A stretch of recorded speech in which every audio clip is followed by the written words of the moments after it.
വെള്ളാപ്പള്ളിയുടെ പരാമർശങ്ങൾ ശരിയല്ലെന്ന് M A baby. Vellappally Natesan SNDP general secretary പദവിക്ക് ചേർന്ന പ്രസ്താവനകളാണോ നടത്തിയതെന്ന് അദ്ദേഹം തന്നെ ആലോചിക്കണമെന്ന് CPM general secretary M A baby. അക്കാര്യത്തിൽ CPM അന്ന് തന്നെ പ്രസ്താവന ഇറക്കിയതാണ്.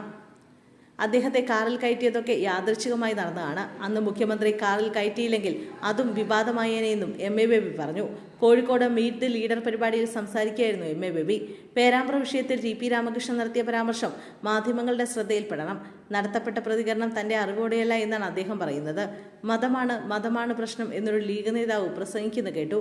അങ്ങനെയൊക്കെയും ഈ നാട്ടിൽ നടക്കുന്നുണ്ട്. SDPയുമായി ഒരു നീക്കുപോക്കും നടത്തിയിട്ടില്ല. BJP ജയിക്കുന്ന സാഹചര്യം ഉണ്ടാകുമ്പോൾ ഏതെങ്കിലും പാർട്ടി LDF സ്ഥാനാർത്ഥിക്ക് വോട്ട് ചെയ്യണമെന്ന് തീരുമാനിച്ചാൽ സ്വഭാവശുദ്ധിയില്ലാത്ത വോട്ട് സ്വീകരിക്കരുതെന്ന് പറയുന്നത് BJPയുമായി ബന്ധമുണ്ടാക്കിയവരാണ്. SDPയുടെ പല പ്രവർത്തനവും RSSന്റെ അജണ്ടകൾക്ക് ന്യായീകരണമാകുന്നതാണെന്നും ജമാഅത്തെ ഇസ്ലാമി അതിനേക്കാൾ കൂടുതൽ RSSന് സഹായമാകുന്ന സമീപനം സ്വീകരിക്കുമെന്നും എം എ ബേബി പറഞ്ഞു. LDFന്റെ പ്രവർത്തന പത്രികയാണ്.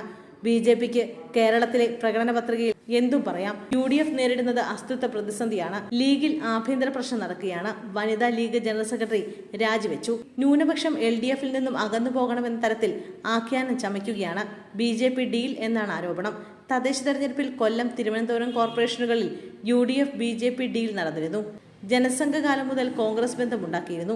എറണാകുളം, തൃശൂർ ജില്ലകളിലെ 2 പഞ്ചായത്തുകളിൽ UDFും BJPയും NDA ഘടകകക്ഷികളുമായി ചേർന്ന് ഭരിക്കുന്നുണ്ട്. ന്യൂനപക്ഷ അവകാശങ്ങൾക്ക് അവിടെയെങ്കിലും ഭീഷണിയുണ്ടായാൽ അത് എതിർത്ത സർക്കാരുകളാണ് LDF സർക്കാരുകൾ. രാജീവ് ഗാന്ധി RSSുമായി ഡീലുണ്ടാക്കിയിരുന്നുവെന്നും എം എ ബേബി പറഞ്ഞു.